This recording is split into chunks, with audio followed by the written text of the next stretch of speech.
যারা পাটখানা দাড়িপাল্লারা একদিকে রেখে ভাবছেন দাড়িপাল্লাটা চিরদিন এরকম থাকবে, পঞ্চায়েতের 96% মতো তারা মার্চ মাসের 2 তারিখে ইভিএম এর মেশিন খোলা হলে দেখলে আপনি যে পাটখানাটাকে এদিকে রেখেছিলেন তার 3 গুণ মাল উল্টো দিকে জমা পড়ে গেছে।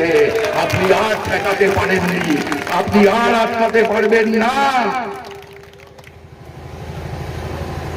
আগরতলা থেকে পাইকারি পর্যন্ত আসার পথে গোটা রাস্তায় সবচাইতে বেশি দেখেছি কি জানেন, এটা একটা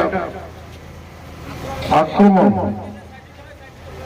এবং ত্রিপুরার বিধানসভা নির্বাচন এটা ঐতিহাসিক নির্বাচন, এটা একটা নতুন ইতিহাস তৈরি করবে।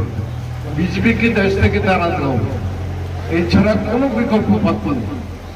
আমি শারীরিকভাবে একটা অসুস্থ হলো বলে আজকে এখানে এসে হাজির হয়েছে যে আমার 2-4টা কথা বলার জন্য। বিজেপি মানুষের সঙ্গে এই সময়ের মধ্যে যে সমস্ত কাজ করছে সব হচ্ছে জনগণের মানুষের জন্য একটা কাজ তারা রাখেন।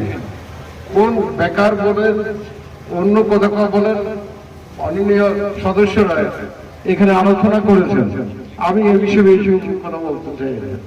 আমি একটাই কথা বলবো, 1 নম্বর হচ্ছে বিজেপিকে হটাতে হবে। দিল্লিকে রাখা যাবে না, তা না হলে দেশের পরিবর্তন হবে না। এছাড়া অন্য কোনো বিকল্প নেই। এটাই হচ্ছে 1 নম্বর পথ। এটা বিজেপিকে হটাতে হবে। আমরা নতুন সরকার গঠন করব, বাম গণতান্ত্রিক শক্তি, তারা ইতিমধ্যে তার প্রস্তুতি নিয়েছেন। সেটাই আমাদের প্রধান কাজ। এটাই করার জন্য আমরা এখান থেকে ফিরে গিয়ে আমরা কর্মসূচি আমরা শুরু করেছি। আমরা মানুষকে কাছে যাচ্ছি, তাদের সমর্থন করছি। সুতরাং অনেক প্রশ্ন উঠেছে, সেই প্রশ্নের মধ্যে আমি এই কথা বলবো, এই যে বাম গণতান্ত্রিক ফ্রন্ট যেটা হয়েছে এটাকে শক্তিশালী করুন, এটাকে মানুষের পাশে নিয়ে যান এবং আমাদের রাজ্যে সরকার গঠন করার ক্ষেত্রে আমরা ঐতিহাসিক ভূমিকা পালন করেন। আমরা যদি এখানে বামফ্রন্টকে সরকারে আনতে পারি, সারা দেশের রাজনীতির ক্ষেত্রে শুধু না